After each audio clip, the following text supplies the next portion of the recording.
Mantra L1 নিয়ে কিন্তু খুবই একটি খুশির সংবাদ আপনাদের জন্য। তো দেখতেই পাচ্ছেন পাশে কিন্তু ডিসপ্লেতে চলে এসছে, ঠিক এই ইমেলটাই কিন্তু আমাদেরকে মান্ত্রার তরফ থেকে পাঠানো হয়েছে।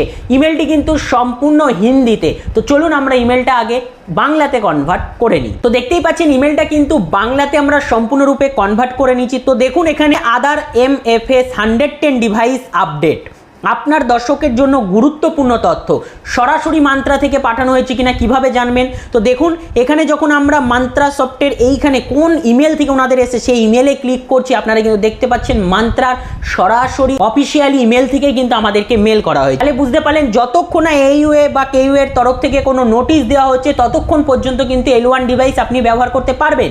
গত ভিডিও অর্থাৎ লাস্ট ভিডিওতে কিন্তু আমি জানিয়েছি যে আপনাদের কাছে যদি L1 ডিভাইস থাকে সেক্ষেত্রে কিন্তু আপনারা সেটাকে ইউজ করতে পারবেন।